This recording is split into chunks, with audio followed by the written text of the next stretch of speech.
Hi everybody. I've previously recorded a tutorial that kind of goes through a similar process of how to add color and texture to several different types of tree symbols. So whether it's deciduous or ornamental or evergreen, just to give each one a little bit different look.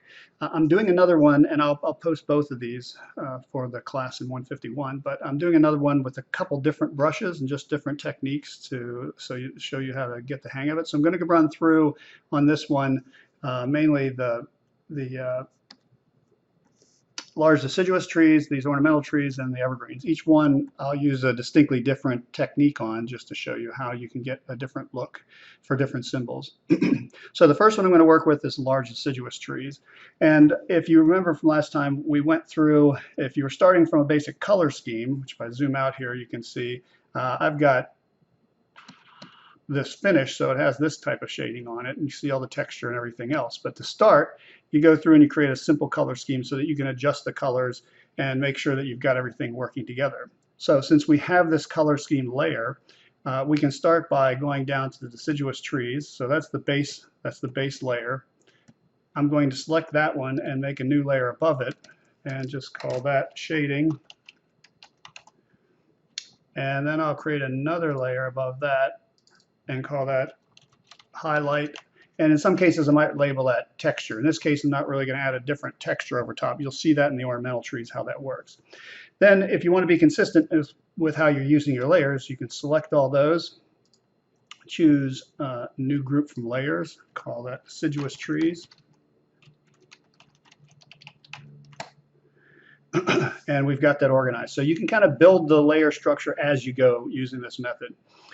And also show you how you can use the base layer. One of the reasons we approach it this way, not just to study the color composition, but it gives us a layer to create drop shadows from, and it gives us a layer to clean up any mess that we make if we want to keep everything between the lines.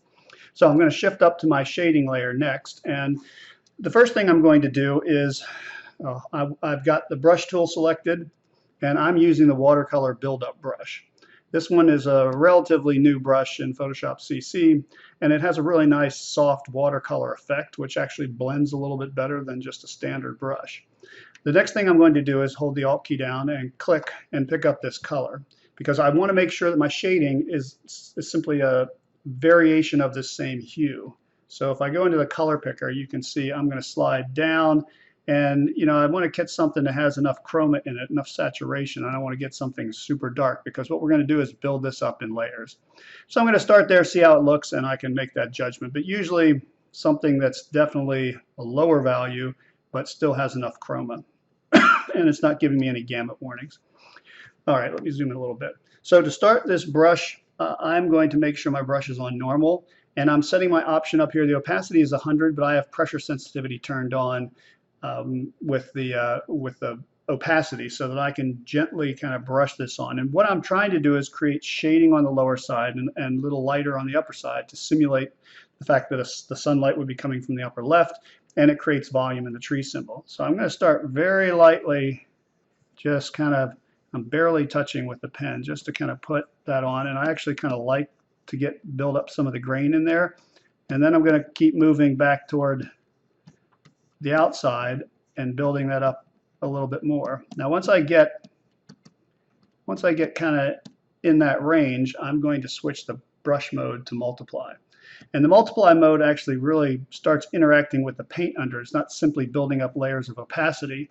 So it reinforces the grain, and it really starts darkening up. So I don't have to change colors. I don't have to pick another color, which I could do. You can see this is really starting to darken that down a little bit every time I go over it. Again, I'm going over the edge, and if you notice at the edges here to get it dark, I'm not really worried about how this is overlapping. Now in this case, I've got another tree merging into it, and I'll address that in a little bit.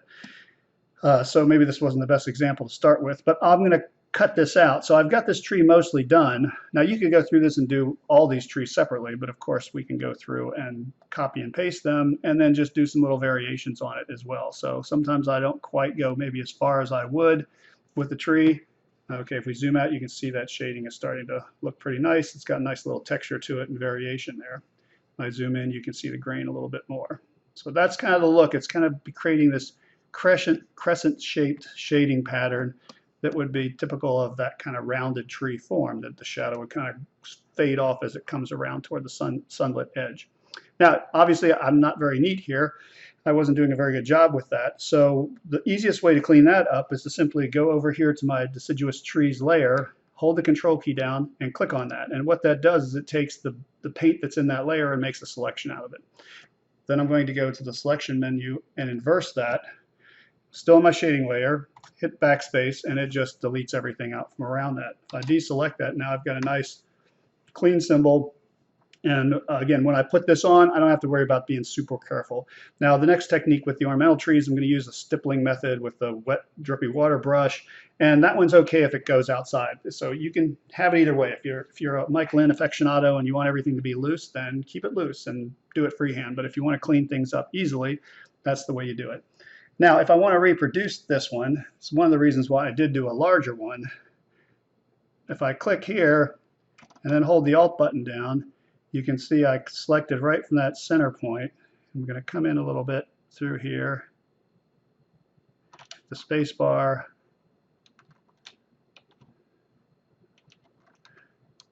hold the Alt key down.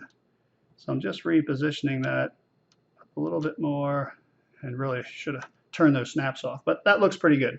So now, once I have that selected on the shading layer, I can get my move tool, hold the Alt key down, move right over into here, do a transformation.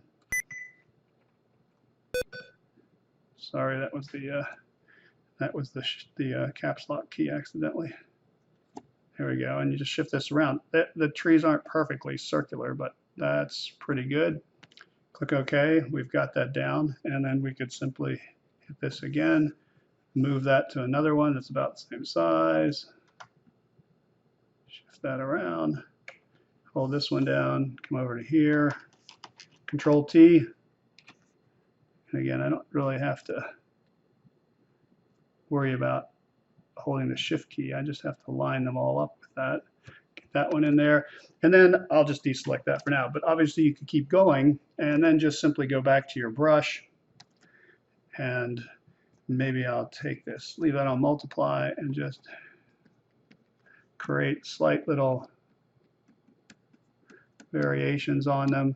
Anything just to make them look slightly different. You don't really have to do much, or you don't have to adjust all of them, but enough so that when you zoom out, they don't all look like they're exactly the same cloned image, and that saves you a lot of time. So this situation down here, you can kind of blend those together a little bit. So I might actually come in here with the eraser first. Kind of just erase that off of there, just so that kind of comes continuously around. Then go back here, reset to normal, and kind of come in there.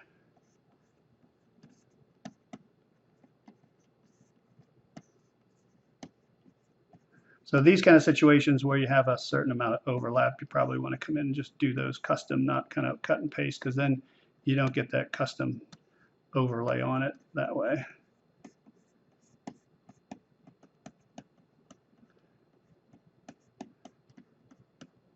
All right, so I'm getting that. Now I'm going to switch back to multiply. That's going to give me that stronger interaction with the layers underneath, so it actually continues to really darken as opposed to just building opacity. It's actually changing the way the paint is put down. And it's more similar to what you would do if you were putting marker down over a black lines in a paper. It's creating basically the same effect. So, and then maybe I'll slide down here and just get a little more right at the bottom edge, again, overlapping, just to get a little more shading on there. Then we'll come back down to my deciduous trees layer, select it, inverse it, hit backspace, deselect,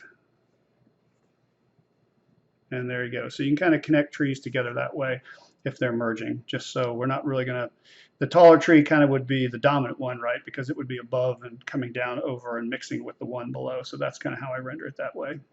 Then when you're ready to put drop shadows on this, you can just go to the deciduous trees layer. You can right click on it and choose blending options. And that will pull this dialog box up. And there's lots of different options. For now, we're just going to use the drop shadow, so I can check that. And you can see it turned it on, but I don't really see the shadows very well. the way we can fix that is we go to drop shadow. We can come down here at set on multiply. We can adjust the opacity and we can adjust the distance and the spread. Now you can see it kind of coming out the size. The size kind of spreads it out all the way around, so we want to keep the size pretty small. It's really the distance and the spread you don't want to get too wide, because if you really adjust it out, it's going to start coming out too far on the sides. We don't need big shadows, and this opacity is very low, so I'm going to set the opacity up so I get a little more contrast. And in that case, now I might adjust the spread down a little bit. So for the largest trees, even just something like that is probably good enough. And obviously I want it coming from the upper left so it matches the shading that I had on the tree. So now that pattern is going to apply to all these trees, but it won't affect the shading that I draw on there. So I've applied that effect to the solid fill, not to the shading layer itself. Now if I wanted to add a highlight, I have this other layer in here. One of the colors I kind of use for that sometimes with this, I'm in the yellow-green range, kind of what used to be, or what still is called in Prismacolors, it's a canary yellow or cream. It's a cream colored. So you can see there, it's not so yellow like this. It's a little more cream colored. Still very high value. And then I come in here on that layer.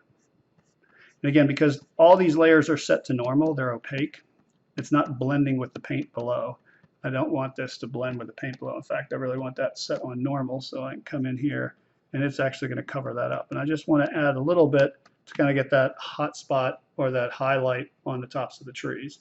And again, since it's on separate layers, I can't do that, but that's another aspect that you could go in very quickly and just add kind of different highlights in, and that's one of the things that's going to make those trees look unique and individual, even though they were copied from the same original shading pattern.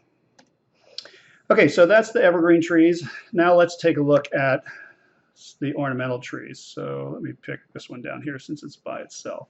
So this one, as I mentioned, I'm going to try a different technique. It's kind of similar to what you use a stippling technique with a marker. And I'm going to go down a little bit farther in my brush selection here until I get to drippy water. And again, this case, I'm going to keep it on normal and same setting with the opacity. And I haven't done this yet, so I'm going to see how big it is. And that looks like a little small, so I'm going to enlarge this brush a bit. And same thing, Alt key, pick up this color, click on my color picker, come down into here, and pick another color in that same range.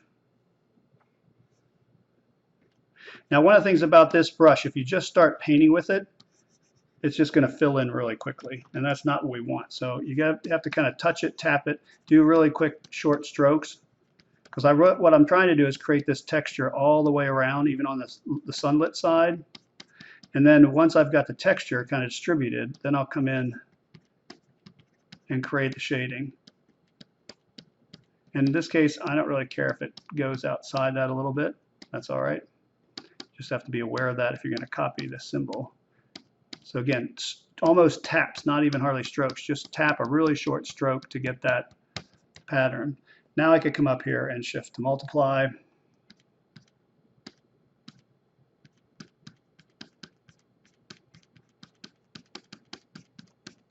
So while I'm shading this, I do want to create that shade pattern just like I did on the deciduous trees, but I don't want to fill it in. I want to maintain the texture. That's the challenge of this one, to make sure it stays kind of grainy and stippled and it doesn't completely fill in. Okay, so in my delightful haste to start showing you the next symbol, what I didn't do was create a new layer and put this in the right place, right? So it gives me a chance to show you another technique. I actually added this to the highlight layer of my deciduous trees, which is not going to do any good because my ornamental trees are right down here. But what I can do is come in here, since it's kind of isolated, I'm just going to draw a circle around that, a selection. I'm going to go to my layer menu, say new, via cut. So it just cut that out of that layer, and now it's on its own separate one. And I'm going to move that layer down to here and call that shading.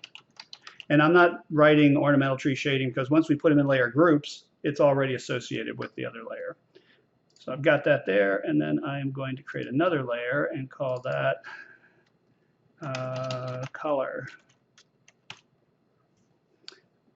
And then I'm going to select all these layers, new group from layers, ornamental trees, and I can close this one up for right now, open that one up. So I've got this shading, and I could select that and move that around just like the other ones. And like I said, in this case, I'm not gonna I'm not gonna perfectly clean this up because I want it that way. But what I might do is come in here and just say, yeah, I don't know about that one. Yeah, that's okay. That's okay. I've got a couple out here. If it comes out too far. All right, you don't want it too out of control. At least that's my approach. So then I could come in here, make sure I've got all that selected, do the move, and drop that in there. And I think in this case, most of these, you could do a transformation a little bit. You want to make sure that the shading comes all the way down the bottom there. And that's a good example of, so we transform it, going to pull it down, pull it up. So that one is sitting underneath, I'll just deselect that, sitting underneath the deciduous tree layer, so it covers it up. I don't have to worry about cutting around this or trimming around it. You just leave it under there. You're not going to see it anywhere. So that actually creates kind of a nice effect. Now, I mentioned this before. Before you do this, really going to turn off extras and make sure that snapping is off completely so that you don't have to worry about that.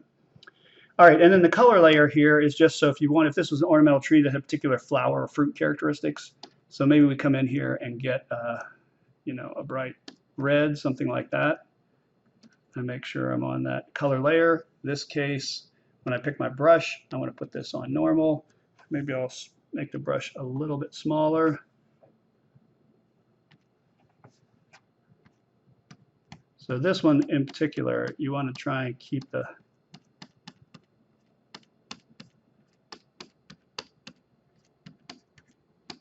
you could kind of do this by hand, I guess. So if something comes out there, I don't really like that all the way out there. And what I usually do is I have a few come around here. Again, maybe I'll make this brush smaller and just make that littler. If I get any real big blobs, I don't really want them to be really long or elongated shapes. I just want them to be kind of dots. And you can even, if you wanted to blend something else in there, you can pick up a yellow.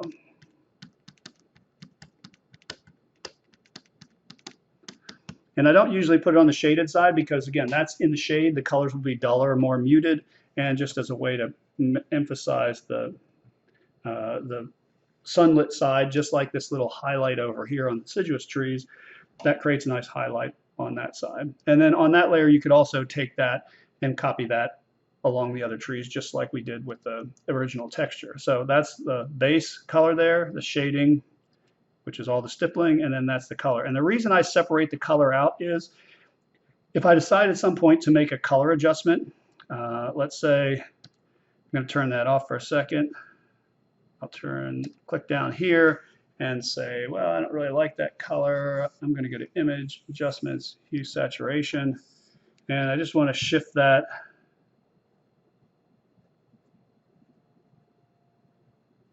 Let's see, a little too fast. So if I really wanted to shift that toward the yellow-green, maybe a little more toward the blue-green area. I'll make it a little more extreme so you can see it, I think. So if I shifted it that far, see I'm adding a plus 15. Well, I could also go to this layer, turn that on. Now it doesn't really match. So if I go to Image, Adjustments, Hue, Saturation, just type in 15, and it's going to shift it in that same range, just darker. And that way, if this color is on the same layer as the darker shading, the colors are all going to change because they're going to shift hues also, and I don't want the colors to shift even if I change the hues underneath. So that's why I separated this color out from the rest of it.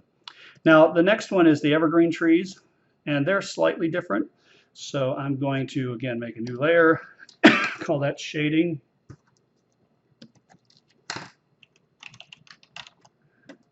and then make another new layer. I'm going to call that highlights. I don't know if I'm spelling that right, but you get the idea.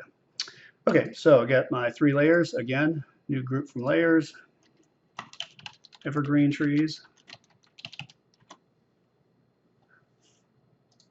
And once again, I'm going to go to my shading layer, and I'm going to Alt-click in here and pick up that green. Go to my color picker, pick something darker, always in the same hue. And for this one, you could probably just use a standard. This actually permanent marker is kind of like a Sharpie. If you wanted something more square, you could use something like this in the custom brushes. Maybe that's a little small. This texture has to be kind of the right size. So let's take a look at one of these. And again, I'm on normal. So I'm just radiating out from the center with this. Now that's actually a little big. I want to be able, especially in the upper side, I want to leave some of the brightness out there. So I get that started. Then I'm going to switch to multiply.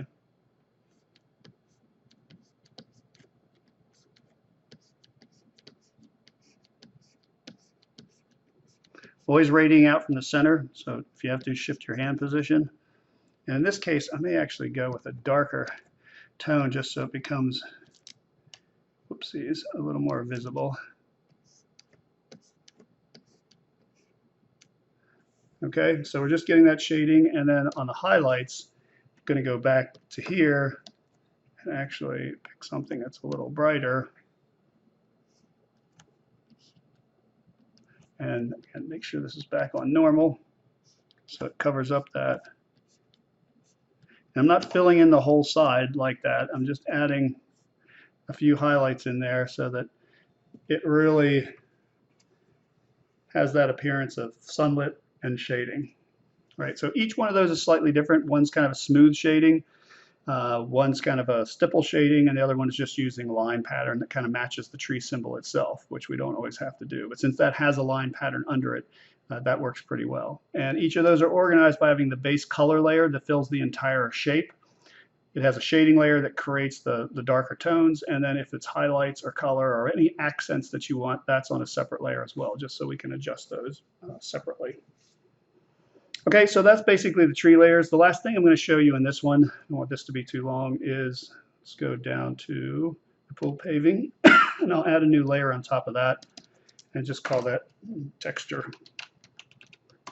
This is another one where we can zoom in here a little bit, and I think I'm going to go back to my watercolor buildup brush.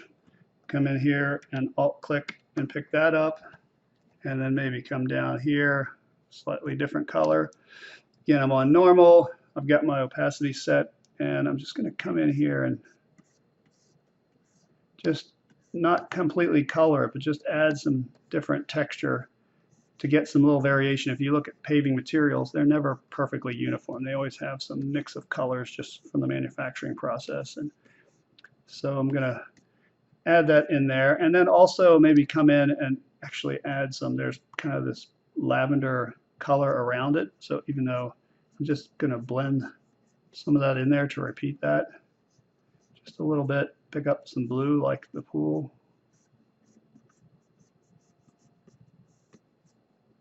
And like that one. I don't want it to get too heavy, so step that one backward.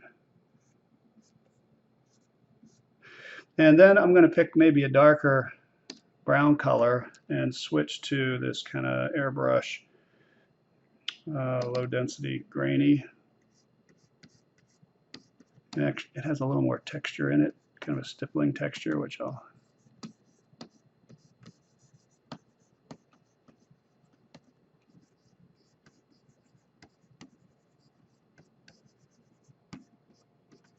and it also mutes some of the other colors a little bit.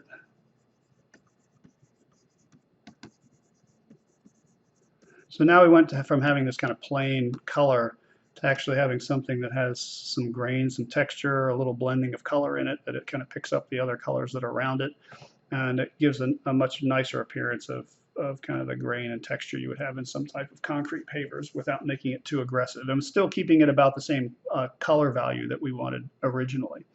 So that's another method. In that case, I just mixed all that on the same texture layer, and I put these in a layer group. If you were a little worried about that, you could do every layer separately and then merge those layers together once you were done. But obviously I've got a little issue here with my paving, so I can go in here also and turn my color scheme off, go to my black and white drawing, turn that off, that off, that off, turn that off, use my magic wand, pick this area, which includes the road. In this example document, I don't have this cut off, but that's okay. I think that's what I want. And now I'm going to turn my color back on, and I can turn all this back on. Go down to my texture layer, inverse this,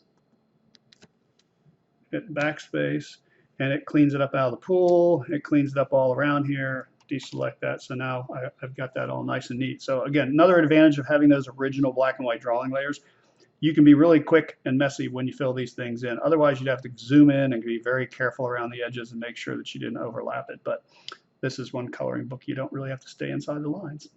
So anyway, there's several techniques that you can use for setting this up. We'll talk about a few more in class tomorrow, but that should be enough to get you started on setting these things up.